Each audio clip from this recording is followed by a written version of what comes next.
আজকে পরকীয়া, জেনা, ব্যভিচার এগুলি চলছে না। জেনার একটা অংশ তার জন্য অবধারিত করে দেওয়া হয়েছে, এটা সে লাভ করবে, এ থেকে মুক্তি পাওয়ার কোনো উপায় নাই। পত্রিকার পাতা খুললেই দেখা যায় বিভিন্ন ধরনের ঘটনা, ধর্ষণ, অপহরণ, এ ধরনের নানা ঘটনা আমাদের সামনে আসে। আত্মাহারিক টিভি, ওহির আলোয় উদ্ভাসিত জীবনের জন্য। দেখুন, আমাদের সমাজে আজকে পরকীয়া, জেনা, ব্যভিচার এগুলি দ্বিধার্সে চলছে না। আমাদের দেশে ব্যাপকভাবে চলছে। পত্রিকার পাতা খুললেই দেখা যায় বিভিন্ন ধরনের ঘটনা, ধর্ষণ, অপহরণ, এ ধরনের নানা ঘটনা আমাদের সামনে আসে। আবার সমাজে এমন অনেক ঘটনা ঘটে যেগুলি পত্রিকা পর্যন্ত যায় না, এগুলি সমাজেই মিটমাট হয়ে যায়। তাহলে কেন ঘটছে এগুলা? অথচ আল্লাহ বলছেন ওয়ালা তাকরাবুজ জিনা, তোমরা জেনার নিকটবর্তী হইও না, ব্যভিচারের নিকটবর্তীও হইও না। কিন্তু আজকে এটা ব্যাপকভাবে চলছে। এ চলার অন্যতম কারণ হলো আমাদের সমাজ থেকে পর্দা প্রসিদ্ধ এগুলি উঠে আছে। যে কোরআনের আয়াতের মাধ্যমে সালাত ফরজ হয়েছে, যে কোরআনের আয়াতের মাধ্যমে সিয়াম ফরজ হয়েছে, যে কোরআনের আয়াতের মাধ্যমে জাকাত, হজ ফরজ হয়েছে, সেই কোরআনের আয়াতের মাধ্যমেই আপনার আমার উপরে পর্দা প্রসিদ্ধ এগুলো ফরজ হয়েছে। কিন্তু দেখবেন মানুষ সালাত আদায় করে ঠিকই, বাড়িতে পর্দা নাই। মানুষ সিয়াম পালন করে ঠিকই, কিন্তু যখন ফেতরা দিতে যাবে তখন কৌশল করে। সুতরাং আমরা কোরআনের এক অংশ মানছি আর এক অংশ ছেড়ে দিচ্ছি, ফলে আমাদের জন্য এই অবস্থা তৈরি হয়েছে। আবু হুরায়রা রাদিয়াল্লাহু আনহু থেকে বর্ণিত, তিনি বলেন রাসূলুল্লাহ সাল্লাল্লাহু আলাইহি ওয়াসাল্লাম বলেছেন, আদম সন্তানের জন্য জেনার একটা বিষয় তার জন্য অবধারিত করা হয়েছে, মুদ্রিকুহু লা মুহালাতা। জেনার একটা অংশ তার জন্য অবধারিত করে দেওয়া হয়েছে, এটা সে লাভ করবে, এ থেকে মুক্তি পাওয়ার কোনো উপায় নাই। রাসূল সাল্লাল্লাহু আলাইহি সাল্লাম বললেন, আইনানে জেনাহুমা আর নাজর, দুই চোখের জেনা হচ্ছে বেগানা নারী পুরুষকে দেখা। তাহলে ঢাকার এই ব্যস্ততম শহুরে জীবনে এগুলি থেকে বেঁচে থাকা সম্ভব? অত্যন্ত কঠিন। কিন্তু বেঁচে থাকতে পারেন যদি কিছু কৌশল অবলম্বন করেন, তাহলে বেঁচে থাকা যায়। এক নম্বর কৌশল আমি বলবো, সাথে ছোট্ট একটা বই রাখেন। বাসে যাচ্ছেন, ট্রেনে যাচ্ছেন বা অন্য কোনো যানবাহনে যাচ্ছেন, বের করে 2 পৃষ্ঠা পড়েন। আপনার এলেমও বৃদ্ধি হবে, চোখের জেনা থেকেও মুক্তি পাবেন। যদি বই পড়তে না পারেন, বই পড়া যায় না বা পড়তে পারেন না, তাহলে কি করবেন? তাসবিহ তাহলিল করেন।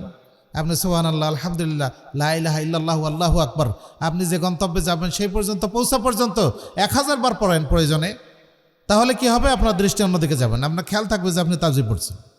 লোক দেখানোর জন্য নয়, বরং আপনার নিজেকে হেফাজত করার জন্য আপনি চেষ্টা করেন, বেঁচে থাকা যাবে। ওয়াল আইনানে জেনাহুমা আসসামাউ ইস্তিমাউ, 2 কানের জেনা হচ্ছে বেগানা নারী পুরুষের অশ্লীল কথা শোনা। ওয়াল ইয়াদানে জেনাহুমা লামসু, 2 হাতের জেনা হচ্ছে স্পর্শ করা। বাসে ঢাকার যে অবস্থা, তাই না? বিভিন্ন সময় চলতে ফিরতে নানা ধরনের অনাকাঙ্ক্ষিত পরিস্থিতির শিকার হতে হয়। আপনি বেঁচে থাকার চেষ্টা করেন, বেঁচে থাকা যাবে। আর যদি নিজে কিছুটা আগ্রহী হন, তাহলে সুযোগ আরও শয়তান করে দেবে, সমস্যা নেই, শয়তান করে দেবে। ও আপনার হেফাজতের জন্য, আপনার হেল্পের জন্য আছে। ওয়ারজলানে জেনাহুমা আল খতা, 2 পায়ের জেনা হচ্ছে যেখানে সংগঠিত হয় সেই পর্যন্ত হেঁটে যাওয়া। ওয়াল কলবু ইয়াহবি ওয়া তামান্না, অন্তর চিন্তা করে, পরিকল্পনা গ্রহণ করে।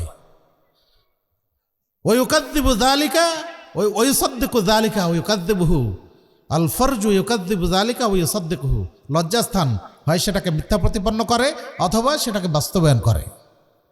এটা হলো চূড়ান্ত পর্যায়ে। তাহলে বেঁচে থাকার উপায় কি? আপনি আমি চেষ্টা করি, আল্লাহর কাছে তৌফিক কামনা করে বেঁচে থাকা যাবে।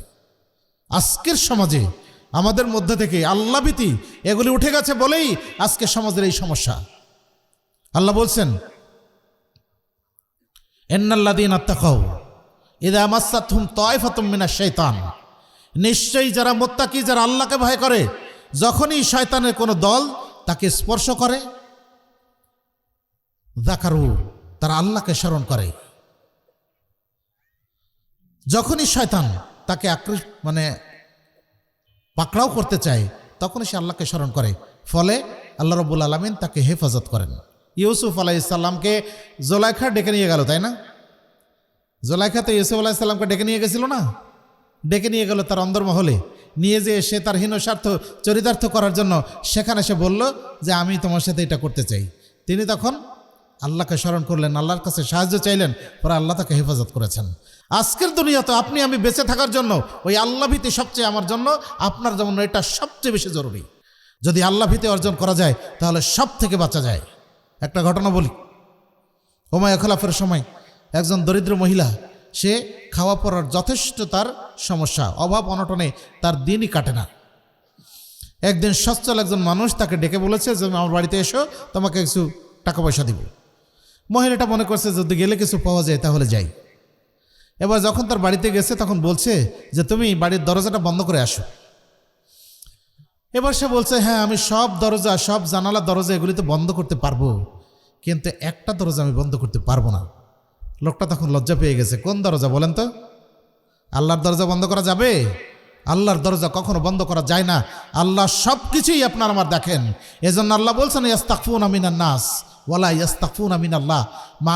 মানুষ থেকে পাপটাকে গোপন করে, কিন্তু আল্লাহ থেকে তারা পাপটাকে গোপন করতে পারে না।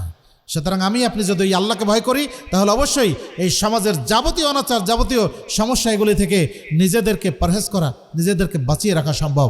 আল্লাহ রাব্বুল আলামিন আমাদের সবাইকে হেফাজত করুন, তৌফিক দান করুন। আল্লাহুম্মা আমিন।